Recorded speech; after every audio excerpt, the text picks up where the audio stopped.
Are you tired of wasting your energy on things that don't serve you?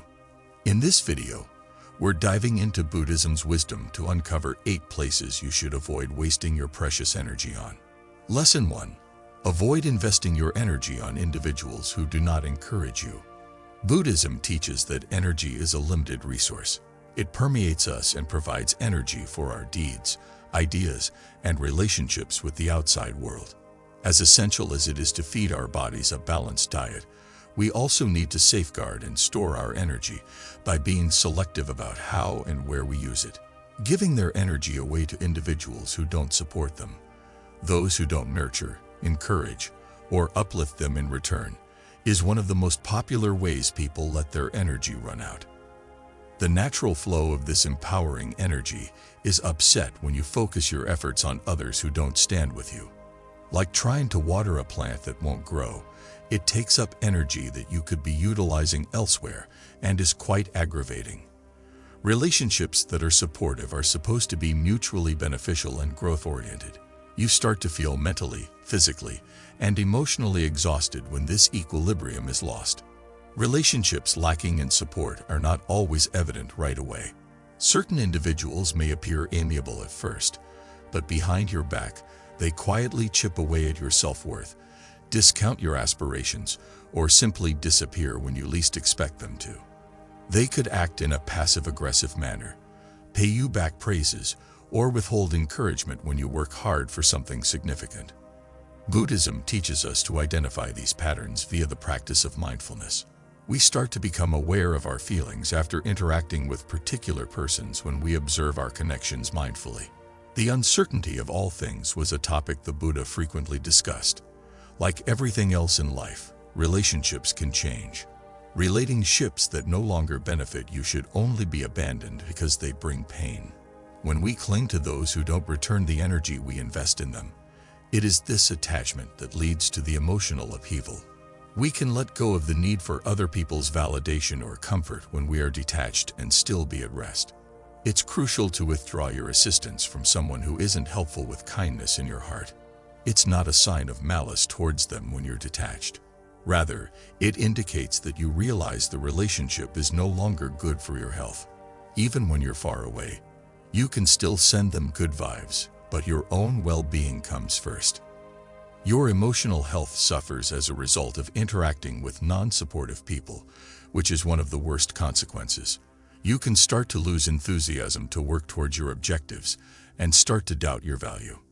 You internalize the negative energy being directed at you more the longer you stay in partnerships where you are not supported. In Buddhism, preserving emotional health is largely dependent on the idea of self-compassion. You have to be gentle and understanding towards yourself as you would be towards others. Acquiring self-compassion means knowing that you are deserving of being surrounded by positive and supportive individuals. It all comes down to understanding how valuable your energy is, and that squandering it on others who don't value or return it is self-neglect rather than an act of compassion. You are engaging in self-care when you decide to leave unsupportive relationships, which is essential to preserving your inner harmony and a sense of balance in life. The next phase is to focus your energies on connections that support and nourish you after you've identified unsupportive people and cut ties with them. The idea of right association is relevant in this situation. Buddhism places a strong emphasis on the impact our social circles have on our spiritual development and general well-being. Be in the company of like-minded individuals who support your development, stand by you when things go tough, and share your beliefs. These are the people who give you a sense of being heard, noticed, and appreciated. Your mental and emotional resources will grow when you devote your efforts to relationships that are rewarding and mutually beneficial. You'll experience an increase in energy, motivation, and resilience to deal with life's obstacles. Being selective about who you let into your inner circle is crucial when you're trying to realign your energy. Seek traits like kindness, empathy, and listening skills. Genuine assistance originates from individuals who not only acknowledge your accomplishments, but also remain by your side during trying times. In Buddhism, developing one's spirituality requires understanding the idea of a sangha. A sangha is a group of people who practice, study, and help one another together. Although this is usually associated with a spiritual or religious community, the idea may be extended to any group of people or community that shares your beliefs and provides support to one another. Whether it's with friends, family, or even coworkers, you may form your own sangha and surround yourself with people who support and elevate one another. In hard times, you can rely on these people, and they can likewise rely on you. Energy flows smoothly and naturally in this way, leaving no one feeling abandoned or alone. You improve your own well-being as well as the well-being of people around you when you devote your energy to positive relationships. Giving and receiving positive energy in this way starts a circle of growth and support for both parties. Buddhism encourages us to exercise mindfulness in our energy allocation. Those that don't stand by you leave you feeling empty, exhausted, and unfulfilled, much like wells without water. You may safeguard your energy and guide it towards connections that uplift your spirit by engaging in discernment, self-compassion, and detachment practices. It is not selfish to let go of unsupportive people. Rather, it is a sign of knowledge and self-care. It's a reflection of your realization that energy is precious and ought to be directed towards advancing your emotional and spiritual development. You'll notice that your spirit is lighter, your energy is restored, and your life is fuller of more peace and fulfillment if you surround yourself with positive people. Lesson 2. Don't waste your time stressing about what people will say about you. Buddhism informs us of life's transience. One of the most crucial lessons we can learn is to quit caring about what other people think of us, because everything is always changing. All too frequently, people squander valuable energy attempting to live up to others' expectations, fretting about their perception, and pursuing acceptance. This is an unending quest that will never lead to ultimate contentment or tranquility. Buddhism teaches us about the three poisons: ignorance, aversion, and attachment. A common cause of worrying about other people's perceptions is attachment, and connection to the notion that we require acceptance in order to be successful or happy. In actuality, though, you have no control over what other people think of you. A key idea in Buddhism, dukkha, or pain, is the result of trying to do so. The Buddha encourages us to search within for contentment and inner serenity. We need to work on developing inner strength and self-acceptance rather than looking to other people for approval. A useful aid for this trip is meditation. You can learn to notice your thoughts, including ones about what other people might think of you, without getting tied to them by practicing mindfulness meditation. You may save your energy for things that really matter by learning to concentrate on your own path and values. The opinions of others come and go like passing clouds, but if you let go of the need for approval from others, you can maintain your inner calm no matter what. Lesson 3. Avoid wasting your efforts on one-sided connections. One of the greatest sources of energy drain in life is a one-sided relationship. In these kinds of partnerships, giving is constant and receiving is infrequent. Buddhism teaches us to be compassionate and loving kind, but it also encourages us to be equanimous, which is a balanced frame of mind that knows when a relationship is not beneficial.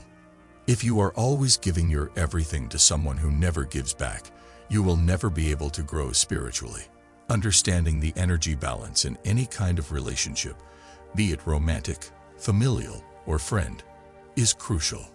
It is time to reevaluate that connection if you are the one who is always providing, supporting, and reaching out while the other person is non-existent or uninterested. Buddhism encourages us to establish reasonable limits without malice. This implies that you cut people off with a sense of peace and understanding, rather than with harshness or fury. With compassion in your heart, you can let go of one-sided relationships, knowing that doing so will free you up to invest in more meaningful and balanced connections. You may give more of yourself to relationships that uplift and support you by preserving your energy and refusing to spend it on one-sided connections. Lesson 4. Don't invest your energy in people who just occasionally need you. We all know those people who seem to only show up when they need something from us. These people are fast to take advantage of opportunities to give and contribute to the relationship, but they rarely do either. As Buddhism teaches, assisting others is a kind and compassionate deed, but we also need to be aware of our own limitations. Buddhism promotes the value of harmony in all aspects of life. You will probably feel exhausted and undervalued if you are often helping those who only come to you when they are in need. The Buddhist idea of interconnectedness, which holds that respect and assistance for one another should come naturally, is not consistent with this kind of connection. It's critical to discern when someone is merely taking advantage of you. It is advisable to cultivate detachment in these situations. This is about conserving your energy and not giving more than you can afford, not about severing all ties. Save your energy for those who appreciate you for who you are rather than merely what you can do for them. Setting limits with people who just come around when it suits them can allow you to focus your energies on deeper, more helpful connections. Lesson 5. Don't squander your time trying to solve issues that aren't your own. It's simple to get caught up in other people's issues in life. Although it's human nature to want to assist, there's a thin line between lending a hand and taking on obligations that aren't yours. Buddhism encourages us to practice non-attachment, which is giving up on trying to correct or exert control over things that are out of our control. We waste energy that would be better used for our own personal development when we are always trying to address other people's difficulties. This is not to imply we shouldn't lend a hand to others when we can, but we also need to be aware of when we are going too far or taking on too much. Occasionally, allowing someone to grow and learn from their own experiences is the greatest way to assist them. Buddhism serves as a reminder that each person has a unique path to follow. You are not able to walk in another person's shoes. You can provide support and assistance without becoming emotionally or psychologically entangled in issues that are not your responsibility to resolve by engaging in non-attachment practices. This allows you to be helpful to others in a balanced way and free up your energy to concentrate on your own journey. Lesson 6. Give up on things that just keep you busy. A lot of individuals think that being busy means they are productive. However, Buddhism encourages us to live intentionally and attentively as opposed to racing through our days. You're not necessarily making the best use of your energy just because you're busy. Remain attentive to concentrate on the important things in life. You can focus your energy on things that are consistent with your values and objectives by practicing meditation to gain clarity about your priorities. You'll discover that you have more time and energy for the things that truly fulfill you when you stop squandering it on things that only keep you busy. Lesson 7. Don't waste your time attempting to impress an uninterested party. For many of us, the need for validation and acceptance is a challenge. Whether it's a buddy, a job, or a love interest, we frequently squander energy attempting to impress people who aren't interested. Buddhism teaches us to let go of our egos and our desire to be perceived by others in a particular manner. It is useless to try to win over someone who doesn't appreciate you. It leads to a life of pretense and separates you from your actual self. Be your true self and put less emphasis on trying to impress people. You save energy and draw in individuals who value your true self when you do this. We are encouraged to practice self-acceptance and self-awareness by Buddhism. You won't feel as pressure to impress people the more you embrace who you are. You will live a life that is true to your own values and objectives, and stop wasting energy attempting to live up to the expectations of other people. Lesson 8. Focus on what really is worth your time and energy. The idea of mindfulness, or the discipline of being completely present and aware of where your energy is going, is one of the most essential lessons found in Buddhism. All too frequently, people focus their energies on things that, in the big picture, don't really matter. It's simple to become distracted by things that don't really need your attention, fret about little things, or act in a dramatic manner. Through engaging in mindfulness practices, you can learn to focus your energy more purposefully. If the answer to the question, "Is this really worth my time?" is no, it's time to let go. Because your energy is valuable, it should only be used on pursuits that further your highest goals and ideals. Buddhism encourages us to live purposeful, intentional lives. Focus on the things that make you happy, fulfilled, and spiritually mature rather than allowing your energy to be dispersed in all ways. This could include making time for self-care, fostering meaningful connections, or pursuing objectives that are consistent with who you really are. Your life will become more important and gratifying when you focus on the things that really deserve your energy. You'll have the stamina to develop your relationships, follow your passions, and advance spiritually. Buddhism advises us to exercise caution in how we focus our energies. You can live a more tranquil, contented existence that is in line with your actual purpose by avoiding these 8 energy traps. Recall that your energy is valuable. When you use it wisely, you'll discover that you have plenty to accomplish your objectives, take care of your relationships, and advance spiritually.